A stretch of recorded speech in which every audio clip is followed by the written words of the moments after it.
Il existe de très nombreuses architectures de moteurs à explosion, en ligne, en V, en H, en étoile, à culasse commune, en W, en U, à piston rotatif, à plat avec piston opposé, en carré, à compression variable, et j'en oublie certainement.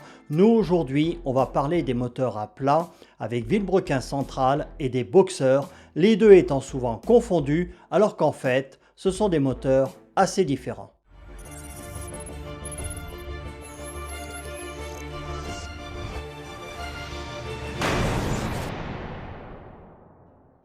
Bonjour à tous, dans la dernière vidéo, qui est là, je vous avais dit que j'en ferai une avec les tours sur circuit filmés que j'ai pu réaliser lors du salon Rive d'Alès. Mais malheureusement, mes rushs sont inexploitables. J'ai eu des problèmes de micro et j'avais oublié d'enclencher la stabilisation sur la caméra. Et oui, ça arrive, donc les images ne sont pas exploitables. Désolé, ce sera pour une prochaine fois, mais je me suis régalé quand même. Donc aujourd'hui, une vidéo qui fera malheureusement peu de vues, on va parler des moteurs à plat et de leurs variantes boxer. Certains appellent ces moteurs V à 180 degrés, c'est n'importe quoi. Pour que ce soit un moteur en V, il faut un angle et comme là on est à 180 degrés, eh bien c'est une ligne droite, donc pas de V, c'est un moteur à plat et rien d'autre. D'ailleurs, en parlant de géométrie, je vous mets le lien vers ma nouvelle chaîne. J'en parle comme de beaucoup d'autres choses. Allez la voir, elle est géniale.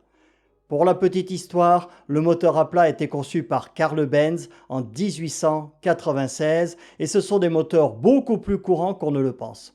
En aviation légère, il n'y a pratiquement que des moteurs à plat refroidis par air. Quelques marques, Lycoming bien sûr, Napier Nomad, Jabiru, Rotax. En moto, il y en a d'autres, mais on peut citer Honda ou BMW qui les ont montés sur des modèles phares. En automobile, on retrouve des moteurs à plat chez Citroën, Porsche, Volkswagen, Subaru, Chevrolet, Panhard, Ferrari, Lancia, Toyota et beaucoup d'autres. On les retrouve aussi dans les bateaux et des engins de chantier. Alors, quelle est la différence entre un moteur à plat et un boxer? Bonne question.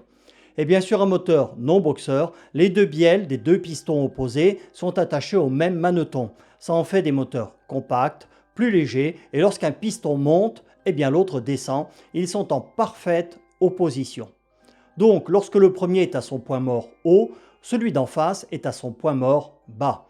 Tandis que sur un moteur boxer, chaque bielle a son propre maneton.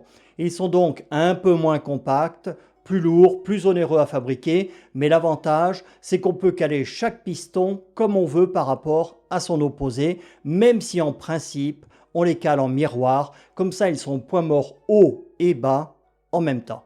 Et bien sûr, sur un 6 cylindres par exemple, chaque paire de bielles est calée différemment sur le vilebrequin, comme sur tous les types de moteurs.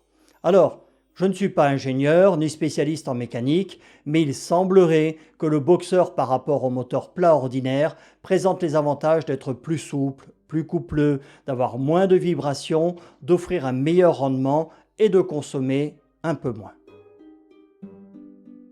Chez Porsche, le premier moteur boxer à avoir été utilisé l'a été sur le Boxster, dont le nom vient d'ailleurs de la compression de boxer et roadster.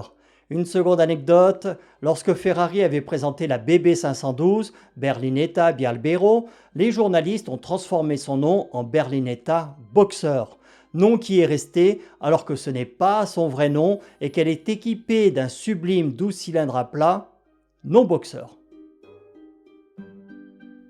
L'avantage de tous les moteurs à plat, boxer ou non, c'est qu'ils abaissent le centre de gravité du véhicule, qu'en cas d'accident dans les voitures, ils sont censés passer sous l'habitacle et non pénétrer à l'intérieur, qu'ils sont censés offrir une meilleure transmission de la puissance, une consommation moindre, produire moins de vibrations, être plus fiables et offrir plus de puissance.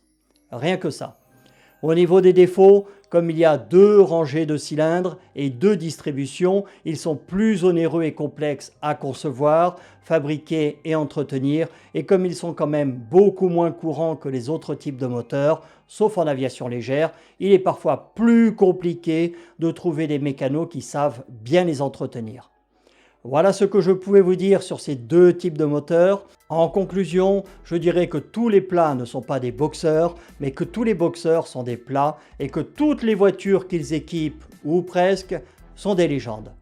Votez, abonnez-vous, partagez les vidéos et commentez-les et surtout allez voir et soutenir ma nouvelle chaîne.